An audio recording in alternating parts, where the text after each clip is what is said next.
दोस्तों बहुत बहुत स्वागत है आप सभी का एक और नए वीडियो में। तो आज के वीडियो में हम लोग लेके आए बिहार डीएलएड संयुक्त परीक्षा में पूछे जाने वाले सामाजिक विज्ञान के महत्वपूर्ण प्रश्न। यहाँ से आपको बहुत सारे प्रश्न रिपीटेड देखने को मिलते हैं, तो वीडियो काफ़ी ज़्यादा इंपॉर्टेंट रहने वाली है। वीडियो के एंड तक बने रहिएगा, ठीक है। अपनी तैयारी को अगर पूरा करना है तो आप हमारे साथ जुड़े रहें। चलिए शुरू करते हैं पहले सवाल से। तो देखिएगा पहला सवाल क्या पूछा गया है कि बोल्शेविक क्रांति कब हुई थी? फरवरी 1917, नवंबर 1917, अप्रैल 1917 या जुलाई 1905। तो देखिए बोल्शेविक क्रांति कब हुई थी? तो नवंबर 1917 में हुई थी। कब हुई थी? नवंबर 1917 में हुई थी। ऑप्शन 20 का करेक्ट आंसर हो जाएगा। वही बात कर लेते हैं कि बोल्शेविक क्रांति कहाँ हुई थी? तो यह रूस में हुई थी, ठीक है। रूस में समाजवाद को स्थापित करने के लिए यह क्रांति की गई थी। और बोल्शेविक क्रांति का नेतृत्व किसने किया था? तो यह आपको याद रखना है, किसने किया था? लेनिन ने बोल्शेविक क्रांति का नेतृत्व किया था। चलिए आगे बढ़ते हैं। दूसरा सवाल है कि हिंद चीन पहुंचने वाले प्रथम व्यापारी कौन थे? अंग्रेज, फ्रांसीसी, पुर्तगाली या डच? तो चलिए आप लोग बताइएगा कि हिंद चीन पहुंचने वाले प्रथम व्यापारी कौन थे? तो देखिए इस सवाल का सही आंसर क्या हो जाएगा? ऑप्शन सी हो जाएगा, पुर्तगाली हो जाएगा। सबसे पहले हिंद चीन पहुंचने वाले व्यापारी कौन थे? पुर्तगाली थे। वहीं बात कर लेते हैं हिंद चीन के बारे में। तो हिंद चीन का संबंध आप चीन और भारत से नहीं समझिएगा, बल्कि वियतनाम, लाओस और कंबोडिया, वियतनाम, लाओस और कंबोडिया, इन तीनों देशों को मिला करके क्या कहा जाता है? तो हिंद चीन कहा जाता है। यह आपको ध्यान रखना है। चलिए आगे बढ़ते हैं। तीसरा सवाल है कि असहयोग आंदोलन का प्रस्ताव कांग्रेस के निम्नलिखित में से किस अधिवेशन में पारित हुआ? तो बताइएगा आप लोग कि असहयोग आंदोलन का प्रस्ताव किस अधिवेशन में पारित हुआ। अगर बात कर लेते हैं कि असहयोग आंदोलन का प्रस्ताव किस अधिवेशन में पेश किया गया था, तो यह सितंबर 1920 के कलकत्ता अधिवेशन में इसे पेश किया गया था। लेकिन अगर पारित होने की बात करें तो इसे दिसंबर 1920 के नागपुर अधिवेशन में पारित किया गया था। ऑप्शन डी इस सवाल का करेक्ट आंसर हो जाएगा। 1920 के नागपुर अधिवेशन में पारित किया गया था। और इसके पारित होने के बाद 1 अगस्त 1920 ईस्वी से असहयोग आंदोलन की शुरुआत हुई थी, ठीक है। और इस आंदोलन को मतलब चौरी चौरा कांड हुआ था। क्या हुआ था? चौरी चौरा कांड हुआ था उत्तर प्रदेश के गोरखपुर नामक जिले में। वहीं पे चौरी चौरा कांड के बाद इस आंदोलन को महात्मा गांधी के द्वारा स्थगित कर दिया गया था। अगर आपको पूछ ले कि चौरी चौरा कांड कब हुआ था, तो यह हुआ था 5 फरवरी 1922 ईस्वी में हुआ था। इसके बाद महात्मा गांधी ने असहयोग आंदोलन को वापस ले लिया था। चलिए आगे बढ़ते हैं। 4 नंबर सवाल है कि वल्लभ भाई पटेल को सरदार की उपाधि किस किसान आंदोलन के दौरान दी गई? बारदोली, अहमदाबाद, खेरा या चंपारण? तो देखिए यह इसका सही आंसर क्या हो जाएगा? ऑप्शन ए हो जाएगा। बारदोली सत्याग्रह में वल्लभ भाई पटेल को सरदार की उपाधि दी गई थी। वहीं बात कर लेते हैं कि बारदोली आंदोलन हुआ कब था, तो यह 1928 ईस्वी में बारदोली सत्याग्रह हुआ था। यह गुजरात के बारदोली में हुआ था। यहाँ पे किसानों से अधिक मात्रा में कर लिया जाता था, तो इसी के खिलाफ में वल्लभ भाई पटेल ने यहाँ पे आंदोलन किया था। और इस आंदोलन में उन्हें सरदार की उपाधि वहाँ की महिलाओं के द्वारा दी गई थी। कहाँ की? तो वहाँ की महिलाओं के द्वारा सरदार वल्लभ भाई पटेल को उपाधि दी गई थी। चलिए आगे बढ़ते हैं। 5 नंबर सवाल है कि भारतीय जनता पार्टी की स्थापना कब हुई? 1979, 1980, 1981 या 1923? तो देखिए आप लोग बताइएगा कि भारतीय जनता पार्टी की स्थापना कब हुई थी। तो देखिए इसका सही आंसर क्या हो जाएगा? ऑप्शन बी हो जाएगा। 1980 ईस्वी में हुई थी। भारतीय जनता पार्टी जिसे बीजेपी के नाम से जाना जाता है। अगर वहीं आपको पूछ ले कि इसका प्रथम अध्यक्ष कौन था, तो इसका प्रथम अध्यक्ष अटल बिहारी वाजपेयी, ये इसके प्रथम अध्यक्ष थे, ठीक है। वहीं अगर बात कर लेते हैं भारतीय राष्ट्रीय कांग्रेस के बारे में, तो कांग्रेस की स्थापना 28 दिसंबर 1885 ईस्वी में की गई थी। और इसके संस्थापक के बारे में बात करें तो इसके संस्थापक ए.ओ. ह्यूम को माना जाता है। किसको? ए.ओ. ह्यूम यानी एलन एक्टिवियन ह्यूम को माना जाता है। वहीं अगर इसके प्रथम अध्यक्ष के बारे में बात करें तो कांग्रेस के प्रथम अध्यक्ष कौन थे? डब्ल्यू.सी. बनर्जी थे। कौन थे? डब्ल्यू.सी. बनर्जी थे। अगर आपको पूछ ले कि कांग्रेस की स्थापना कहाँ हुई थी, तो इसकी स्थापना मुंबई में हुई थी। मुंबई के गोकुलदास तेजपाल संस्कृत महाविद्यालय में हुई थी। वहीं आपको ध्यान रखना है कि कांग्रेस के प्रथम अधिवेशन में कुल 72 लोग शामिल थे। कितने थे? तो कुल 72 लोग शामिल थे। चलिए आगे बढ़ते हैं। 6 नंबर सवाल है कि अंकोर वाट के मंदिर का निर्माण किस शासक के द्वारा करवाया गया? सूर्यवर्मन द्वितीय, नरोदन सिंहानक, कुआंग या इनमें से कोई नहीं। तो देखिए अंकोर वाट का मंदिर का निर्माण सूर्यवर्मन द्वितीय के द्वारा कराया गया था। ऑप्शन ए इसका करेक्ट आंसर हो जाएगा। वहीं बात कर लेते हैं कि अंकोर वाट का मंदिर कहाँ है, तो यह कंबोडिया में है। ठीक है, कंबोडिया में है। यह विश्व का सबसे बड़ा मंदिर है। चलिए आगे बढ़ते हैं। 7 नंबर सवाल में देखिए क्या पूछा है कि वेदों की ओर लौटो का नारा किसने दिया था। रामकृष्ण परमहंस, स्वामी विवेकानंद, स्वामी दयानंद सरस्वती या इनमें से कोई नहीं। तो देखिए वेदों की ओर लौटो का नारा किसने दिया था, स्वामी दयानंद सरस्वती ने दिया था। ऑप्शन सी इसका करेक्ट आंसर हो जाएगा। वहीं बात कर लेते हैं स्वामी दयानंद सरस्वती के बारे में, तो इन्होंने 1875 ईस्वी में आर्य समाज की स्थापना की थी। आर्य समाज की स्थापना स्वामी दयानंद सरस्वती ने कराया था। ठीक है, चलिए आगे बढ़ते हैं। 8 नंबर सवाल देखिएगा कि सविनय अवज्ञा आंदोलन किस यात्रा से शुरू हुआ। 1920 के भुज, 1930 अहमदाबाद या 1930 दांडी। तो देखिए सविनय अवज्ञा आंदोलन की शुरुआत हुई थी 1930 ईस्वी में और दांडी यात्रा से इसकी शुरुआत हुई थी। यानी इसकी शुरुआत महात्मा गांधी ने 1930 ईस्वी में कराई। और क्या हुआ था कि अहमदाबाद से दांडी तक पद यात्रा कराई गई थी। और इसमें महात्मा गांधी के साथ कुल 78 लोग शामिल थे। 341 मील की दूरी तय करके महात्मा गांधी अहमदाबाद से दांडी पहुंचे थे और वहां जाकर के नमक कानून को तोड़ा था। तभी से सविनय अवज्ञा आंदोलन की शुरुआत मानी जाती है। तो इस सवाल का सही आंसर क्या हो जाएगा, ऑप्शन सी हो जाएगा। चलिए आगे बढ़ते हैं। 9 नंबर सवाल है कि योजना आयोग को भंग कर कौन सा आयोग बना। नीति आयोग, वित्त आयोग, राज्य आयोग या इनमें से कोई नहीं। तो देखिए आपको बता दें योजना आयोग के बारे में, तो इसकी स्थापना कब हुई थी, 15 मार्च 1950 में योजना आयोग की स्थापना की गई थी। और योजना आयोग के तहत भारत में कुल 12 पंचवर्षीय योजनाएं चलाई गई। ठीक है, लेकिन इसके बाद 12 पंचवर्षीय योजना चलाने के बाद योजना आयोग को भंग करके नीति आयोग का गठन किया गया। ऑप्शन ए इसका करेक्ट आंसर हो जाएगा। नीति आयोग का गठन किया गया। वहीं अगर पूछ ले कि नीति आयोग का गठन कब किया गया था, तो 1 जनवरी 1915 ईस्वी को 2015 ईस्वी को नीति आयोग का गठन किया गया। अगर आपको पूछ ले कि योजना आयोग का अध्यक्ष कौन होते थे, तो योजना आयोग के अध्यक्ष प्रधानमंत्री, भारत के प्रधानमंत्री हुआ करते थे। यह भी आपको ध्यान रखना है। चलिए आगे बढ़ते हैं। अगला सवाल है 10 नंबर में कि भारत में अत्यंत विनाशकारी भूकंप आया था 1934 में, 1948 में, 1967 में या 1990 में। तो देखिए भारत में अत्यंत विनाशकारी भूकंप कब आया था, तो 1934 ईस्वी में आया था। वहीं अगर बात कर लेते हैं कि गुजरात के कच्छ में भयानक भूकंप आया था। गुजरात के कच्छ में यह कब आया था, तो 2001 ईस्वी में आया था। इस बात को भी आपको ध्यान रखना है। चलिए आगे बढ़ते हैं। 11 नंबर सवाल बोला है कि सेफ्टी लैंप का आविष्कार किसने किया। Crompton, James Hargreaves, Humphrey Davy या जॉन के। तो देखिए सेफ्टी लैंप का आविष्कार किसने किया था, तो हेम्फ्री डेवी ने किया था। ऑप्शन सी इसका करेक्ट आंसर हो जाएगा। वहीं अगर बात कर लेते हैं जेम्स हारग्रीव्स के बारे में, तो इन्होंने स्पेनिंग जेनी का आविष्कार किसने किया, तो जेम्स हारग्रीव्स ने किया था। जॉन के ने फ्लाइंग शटल का आविष्कार किया था। ये सारी बातें आपको ध्यान में रखनी है। सेफ्टी लैंप का आविष्कार किसने किया, तो हेम्फ्री डेवी ने किया। अब याद करते चलिए, जेम्स हारग्रीव्स ने स्पेनिंग जेनी का आविष्कार किया और वहीं जॉन के ने फ्लाइंग शटल का आविष्कार किया। ये सारी बातें आपको ध्यान रखनी है। चलिए आगे बढ़ते हैं। 12 नंबर सवाल में पूछा गया है कि यंग यूरोप का संस्थापक कौन था। मेजनी, विक्टर एमेनुअल, गैरिबाल्डी या मुसोलिनी। तो देखिए यंग यूरोप के संस्थापक कौन थे, तो मेजनी थे। ऑप्शन ए इसका सही आंसर हो जाएगा, मेजनी थे। ठीक है, मेजनी ने 2 संस्थाओं की स्थापना की थी। एक था यंग इटली और दूसरा क्या था, तो दूसरा था यंग यूरोप। अगर आपको पूछ ले कि यंग इटली की स्थापना उन्होंने कब करी थी, तो 1831 में आपको याद रख लेना है। और यंग यूरोप की स्थापना 1834 ईस्वी में किया था मेजनी ने। अगर आपको पूछ ले कि यंग यूरोप का स्थापना उन्होंने कहाँ किया था, तो बर्न में किया था। ये भी आपको ध्यान रखना है। चलिए आगे बढ़ते हैं। 13 नंबर सवाल है कि पृथ्वी की सतह पर सर्वप्रथम पहुंचने वाली भूकंप तरंग है। पी तरंग, यहाँ पे एस तरंग होना चाहिए, एस तरंग, एल तरंग, टी तरंग। तो देखिएगा पृथ्वी की सतह पर सर्वप्रथम पहुंचने वाली जो तरंग है वो है पी तरंग। ऑप्शन ए इसका करेक्ट आंसर हो जाएगा। ठीक है, भूकंप के 4 प्रकार के तरंग होते हैं, पी तरंग, एस तरंग, एल तरंग और टी तरंग।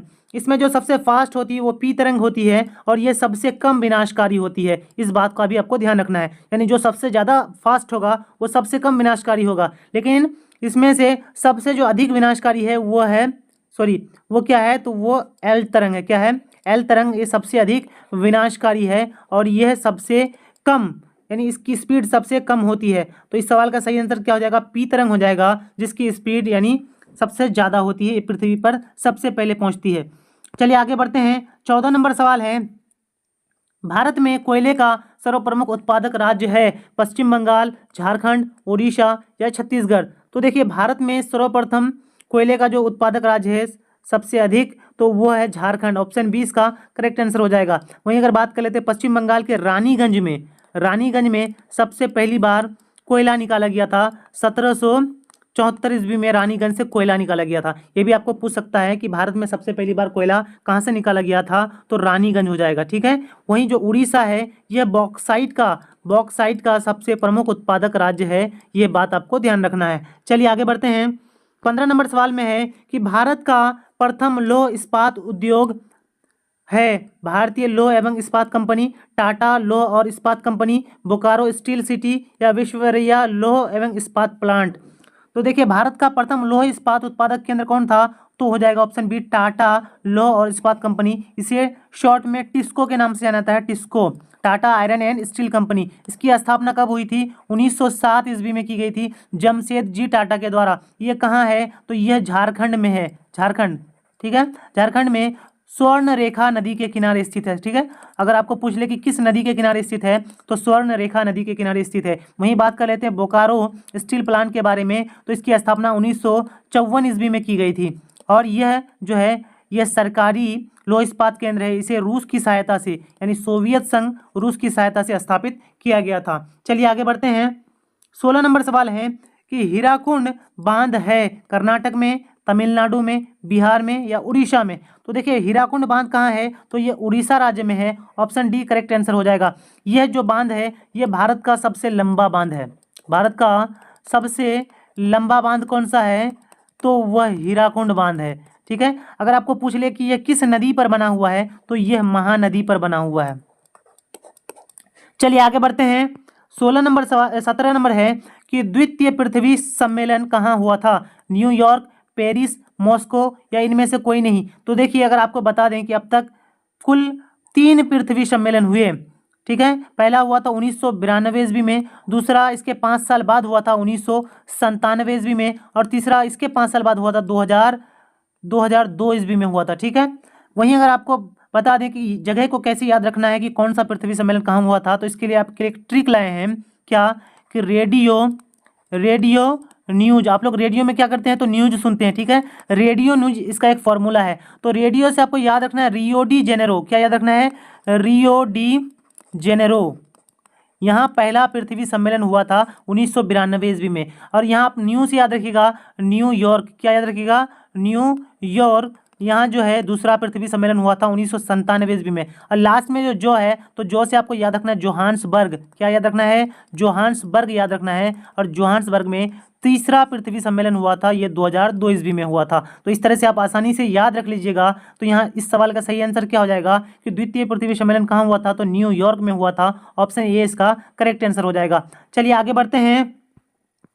18 नंबर सवाल देखिएगा कि तारापुर परमाणु ऊर्जा केंद्र है गुजरात में, मध्य प्रदेश में, छत्तीसगढ़ में या महाराष्ट्र में? तो देखिए, तारापुर कहाँ है, तो तारापुर महाराष्ट्र में है। ऑप्शन डी इसका करेक्ट आंसर हो जाएगा। यह भारत का सबसे बड़ा परमाणु ऊर्जा केंद्र है और यह सबसे पहला भी है। भारत का सबसे पहला परमाणु ऊर्जा केंद्र भी तारापुर ही है, ये महाराष्ट्र में है। ठीक है, चलिए आगे बढ़ते हैं। 19 नंबर सवाल देखिएगा कि बांग्लादेश कब स्वतंत्र हुआ? 1969, 1970, 1971 या 1972? तो बांग्लादेश कब स्वतंत्र हुआ था, तो आप लोगों को भी पता होगा कि यह भारत से कब, मतलब पाकिस्तान से कब अलग हुआ था, तो 1971 में यह अलग हो गया था। ठीक है, वहीं अगर बात कर लेते हैं कि पाकिस्तान कब स्वतंत्र हुआ था, तो पाकिस्तान भी भारत से अलग कब हुआ था? 1947 ईस्वी में हुआ था। अगर आपको पूछ ले कि श्रीलंका कब आज़ाद हुआ था, तो श्रीलंका 1948 ईस्वी में आज़ाद हुआ था। अगर आपको पूछ ले कि सिंगापुर कब आज़ाद हुआ था, तो यह 1965 ईस्वी में आज़ाद हुआ था। ये सारी आपको बातें याद रखनी है। चलिए आगे बढ़ते हैं। 20 नंबर सवाल देखिएगा कि असहयोग आंदोलन कब शुरू हुआ? 1919, 1920, 1930 या 1942? तो देखिए असहयोग आंदोलन कब शुरू हुआ था? 1920 ईस्वी में शुरू हुआ था। ऑप्शन 20 का करेक्ट आंसर हो जाएगा। ठीक है, वहीं बात कर लेते हैं 1919 के बारे में।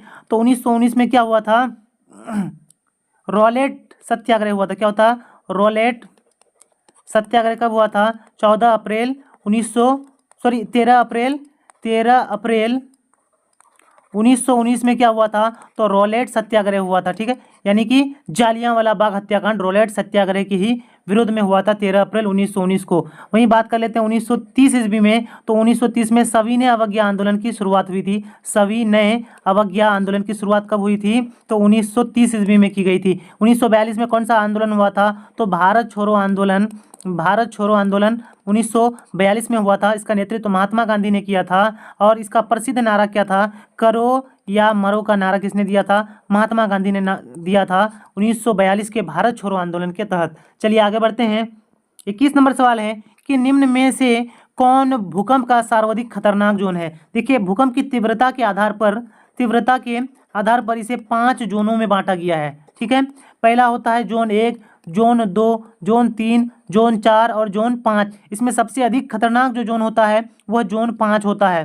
ठीक है, सबसे खतरनाक जोन होता है, यानी यहाँ भूकंप आने के बहुत ज़्यादा चांसेस होते हैं। वहीं जोन 1 जो होता है यह सबसे कम खतरनाक होता है। तो यहाँ पे बोला है कि कौन सा भूकंप का सर्वाधिक खतरनाक जोन है? तो ऑप्शन डी इसका करेक्ट आंसर हो जाएगा। आपको बता दें कि गुजरात का जो कच्छ जिला है, कच्छ जिला यह जोन 5 में आता है, यानी कि सबसे खतरनाक की कैटेगरी में आता है।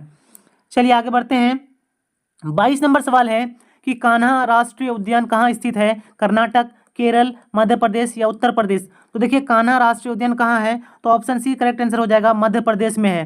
ठीक है, कर्नाटक में कौन सा राष्ट्रीय उद्यान है? तो बांदीपुर राष्ट्रीय उद्यान, बांदीपुर राष्ट्रीय उद्यान कर्नाटक में है। केरल में कौन सा राष्ट्रीय उद्यान है? तो पेरियार राष्ट्रीय उद्यान केरल में है। उत्तर प्रदेश में क्या कौन सा राष्ट्रीय उद्यान है? तो दुधुआ राष्ट्रीय उद्यान कहाँ है?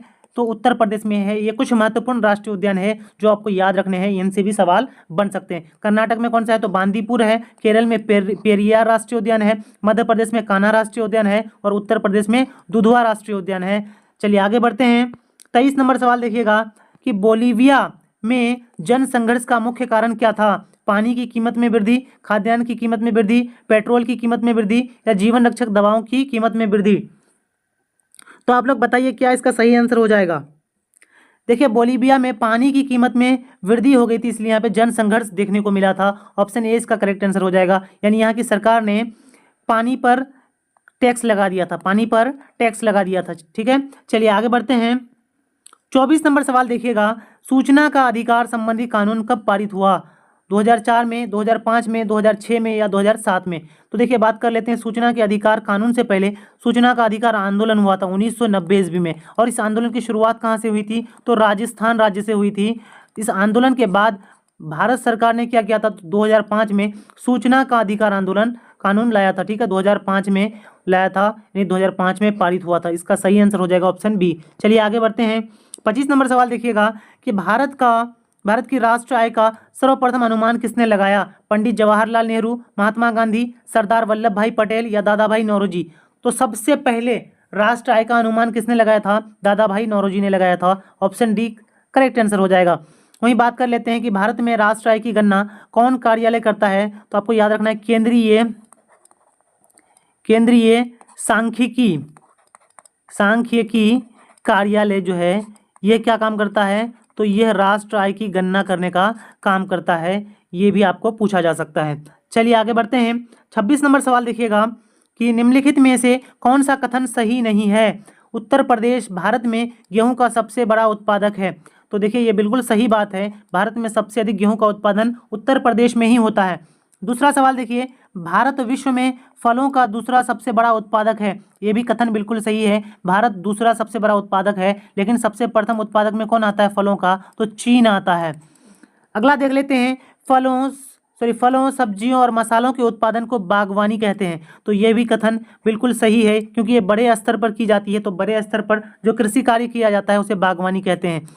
अगला देख लीजिए, क्या है कि भारत विश्व में सब्जियों का सबसे बड़ा उत्पादक है। तो देखिए, सबसे बड़ा उत्पादक नहीं बल्कि सब्जियों का दूसरा सबसे बड़ा उत्पादक है। सबसे बड़ा उत्पादक फिर कौन सा हो जाएगा? चीन हो जाएगा। तो देखिए, यही गलत है। ऑप्शन डी इसका करेक्ट आंसर हो जाएगा।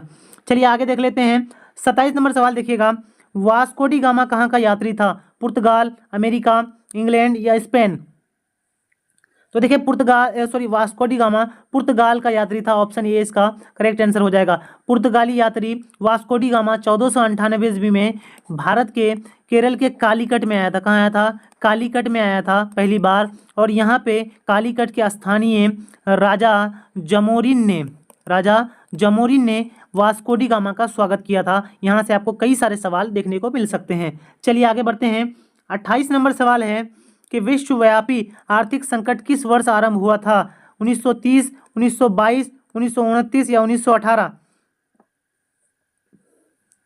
तो देखिए विश्वव्यापी आर्थिक संकट कब प्रारंभ हुआ था? तो यह 1929 में प्रारंभ हुआ था। ऑप्शन सी इसका करेक्ट आंसर हो जाएगा। चलिए आगे देख लेते हैं क्या है। 29 नंबर सवाल देखिएगा। संयुक्त राष्ट्र महासभा के अध्यक्ष का कार्यकाल कितने वर्ष का होता है? 5 वर्ष, 1 वर्ष, 4 वर्ष या 2 वर्ष? तो देखिए संयुक्त राष्ट्र महासभा के जो अध्यक्ष होते हैं उनका कार्यकाल 1 वर्षों का होता है, यानी 1 वर्ष का होता है। ऑप्शन बी इसका सही आंसर हो जाएगा। संयुक्त राष्ट्र महासभा क्या करती है? तो अपने सदस्य देशों में से हर साल किसी दूसरे देश के जो सदस्य हैं उन्हें अध्यक्ष बना देती है। ठीक है, तो इसका सही आंसर क्या हो जाएगा? 1 वर्ष के लिए अध्यक्ष बनाया जाता है। चलिए आगे बढ़ते हैं। 30 नंबर सवाल देखिएगा कि संविधान के किस भाग में मौलिक कर्तव्य का जिक्र है? भाग 4, भाग 5, भाग 4 का को या भाग 3? तो देखिए भाग 4 का को में मौलिक कर्तव्य का जिक्र है। ऑप्शन सी इसका करेक्ट आंसर हो जाएगा। वहीं अगर बात कर लेते हैं कि भारतीय संविधान में कुल कितने मौलिक कर्तव्य हैं, तो कुल 11 मौलिक कर्तव्य हैं। ठीक है, मौलिक कर्तव्य को भारतीय संविधान में 42वां संविधान संशोधन कब? तो 42वां संविधान संशोधन 1976 ईस्वी में इसे संवैधानिक दर्जा प्राप्त हुआ था मौलिक कर्तव्य को। वहीं अगर आपको बात करें कि मौलिक कर्तव्य की अवधारणा, यानी इसकी अवधारणा किस देश के संविधान से ली गई थी? तो मौलिक कर्तव्य की अवधारणा रूस से ली गई थी। कहाँ से? रूस यानी सोवियत संघ से ली गई थी। वहीं अगर हम लोग बात करें कि भाग 1 में क्या आता है, तो भाग 1 में राज्य और उसके संघ क्षेत्र आते हैं। ठीक है, भाग 2 में क्या आता है? तो भाग 2 में नागरिकता से संबंधित प्रावधान है। भाग 3 जो है संविधान का, इसमें मौलिक अधिकार है। भाग 4 जो है, इसमें भाग 4 में राज्य के नीति निर्देशक तत्वों का जिक्र है। और भाग 4 का जो को है, भाग 4 का को, इसमें मौलिक कर्तव्यों का जिक्र किया गया है। तो देखिए इस तरह से आज हम लोगों ने कुल 30 सवालों का डिस्कशन किया है। और इसके साथ मैंने आपको जितनी भी बातें बताई हैं ये आपके एग्ज़ाम के लिए काफ़ी ज़्यादा इंपॉर्टेंट है। आप इन्हें चाहे तो वीडियो को एक बार और देख लीजिए, सारी चीज़ों को याद कर लीजिए ताकि आपको एग्ज़ाम में एक भी सवाल नहीं छूटे। तो ठीक है, मिलते हैं अगले वीडियो में। तब तक के लिए जय हिंद, जय भारत।